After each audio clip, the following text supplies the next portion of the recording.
Assalamualaikum warahmatullahi wabarakatuh. Perkenalkan, nama saya Anifa Yunitasari, NPM 19010110109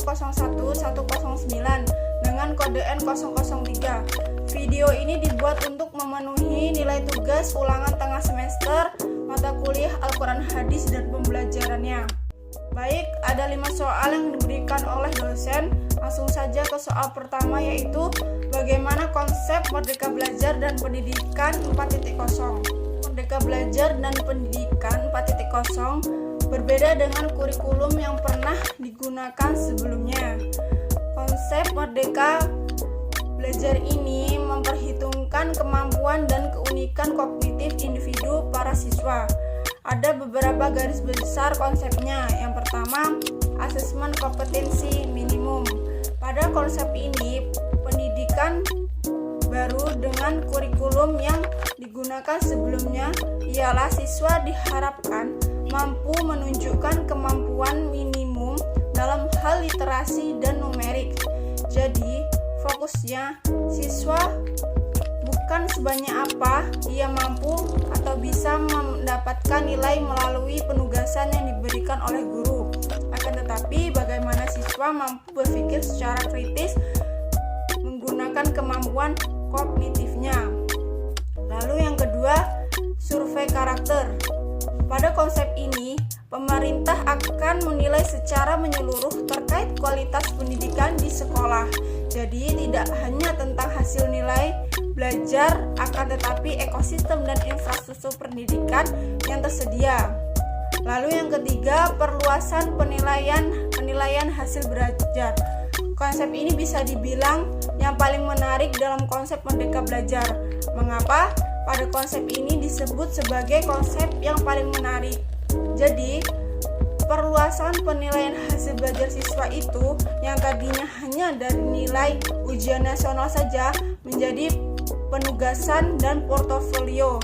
Jadi, para siswa diberikan ruang untuk bisa mengembangkan diri mereka sesuai dengan minat dan bakatnya. Dengan cara ini, stigma siswa pintar dan bodoh diharapkan bisa segera dihilangkan. Selanjutnya yaitu pemerataan kualitas pendidikan hingga ke 3T. Merdeka Belajar juga dapat diartikan sebagai keadilan terhadap akses pendidikan yang setara bagi seluruh siswa di Indonesia.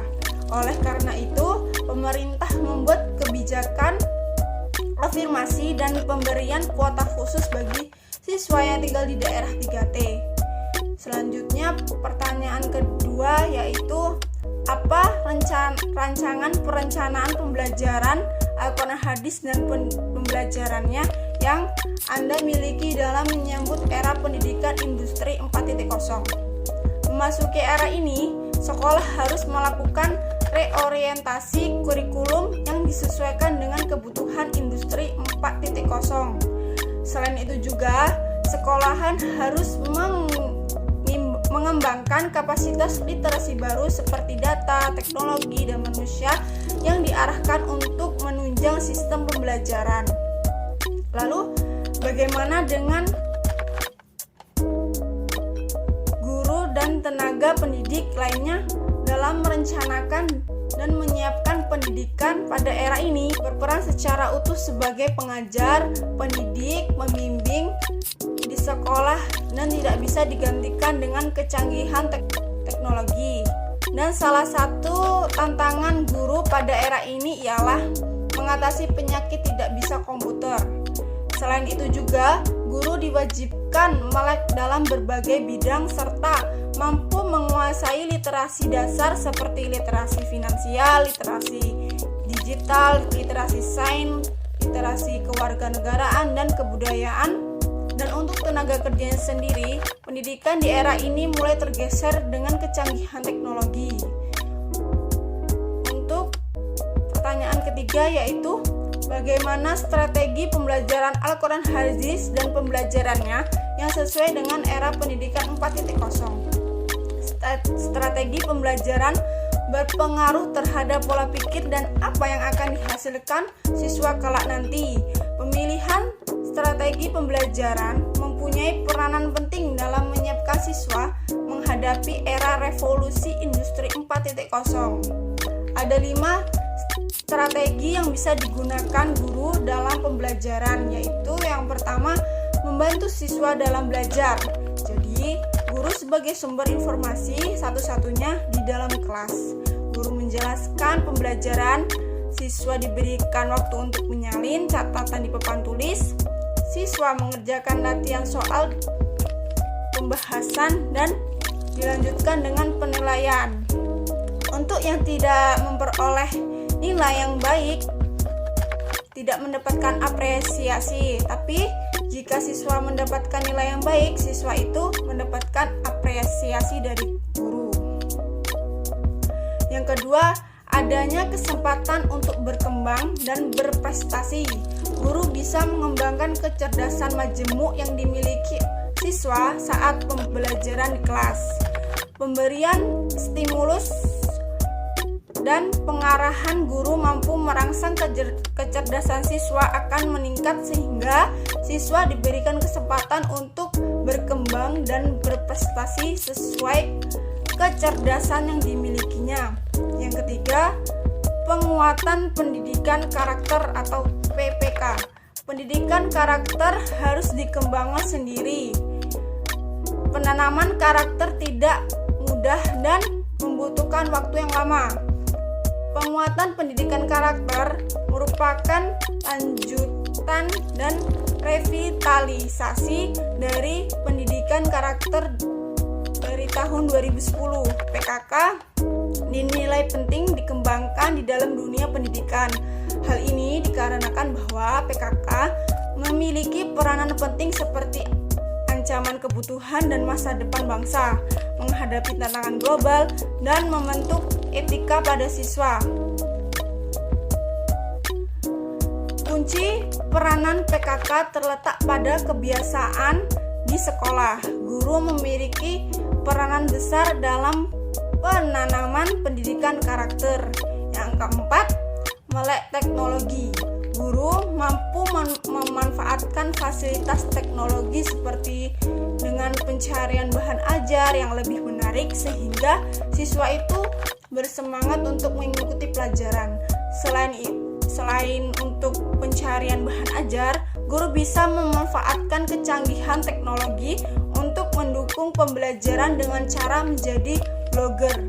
Hal ini akan membantu siswa dalam memahami pelajaran yang diberikan. Selain itu, siswa mampu mengulangi materi yang diberikan guru di mana saja siswa berada dan kapanpun siswa mau. Tentunya didukung dengan fasilitas yang memadai. Guru harus memberikan pengertian kepada siswa untuk menggunakan teknologi untuk hal yang baik.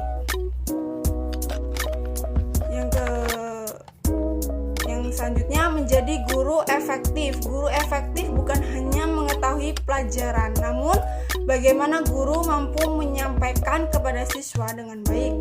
Dengan cara pikir guru mau menjadi lebih baik. Guru akan menjadi solusi apabila dalam pembelajaran ilmu yang ditransfer ke siswa belum sepenuhnya dipahami. Adapun karakteristik guru efektif yaitu memiliki rasa simpati yang tinggi, melayani, dan menganggap bahwa siswa merupakan anak sendiri.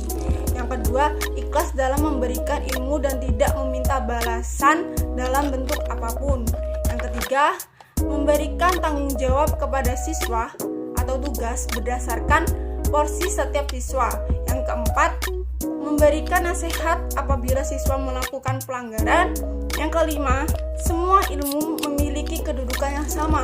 Yang keenam, tidak memaksakan siswa untuk mencapai target yang telah ditentukan. Yang ketujuh, pemberian bahan ajar yang lebih sederhana untuk anak yang belum bisa memahami pelajaran dengan baik. Selanjutnya, saya akan menjawab soal yang keempat, yaitu bagaimana pengembangan media pembelajaran Al-Quran Hadis dan pembelajarannya yang sesuai dengan era 4.0. Revolusi industri saat ini menuntut dunia pembelajaran untuk ikut berbenah. Pendidikan pada revolusi industri 4.0 mempunyai ciri khas yaitu pemanfaatan teknologi dalam proses pembelajaran atau dikenal dengan sistem cyber yang membuat pembelajaran dapat berlangsung secara berkelanjutan tanpa terbatas ruang dan waktu. Salah satu produk pembelajaran dengan cyber system ialah pembelajaran elektronik atau electronic e-learning, merupakan pembelajaran jarak jauh yang memanfaatkan teknologi komputer, jaringan komputer, ataupun internet, baik secara online maupun didistribusikan secara offline, seperti menggunakan CD atau DVD. Ada standar yang dipenuhi oleh sebuah media pembelajaran agar dapat masuk ke dalam e-learning, yaitu standar Scrum atau Shareable Content Object Reference Model. Model adalah standar internasional untuk sistem pembelajaran media e-learning yang dibentuk oleh United States Department of Defense. Dengan kata lain, sebuah media pembelajaran dapat dimasukkan dalam sistem e-learning apabila memenuhi standar Scrum. Ada 3 aspek kriteria utama. Yang pertama, interoperability. Sistem harus mampu menghubungkan petunjuk-petunjuk yang dapat dimengerti dan diimplementasikan oleh pengembang e-learning. Media dapat ditetapkan, dimengerti, dan digunakan oleh banyak pihak. Selanjutnya, reusability, yaitu memberikan izin pemetaan perubahan model yang dikehendaki oleh pengembang. Selanjutnya, pertanyaan yang kelima, yaitu apa pendapat Anda, yang tentunya didukung dari berbagai teori yang kuat terkait dengan evaluasi pembelajaran Al-Quran Hadis dan pembelajarannya dalam suasana yang berdampingan dengan COVID-19.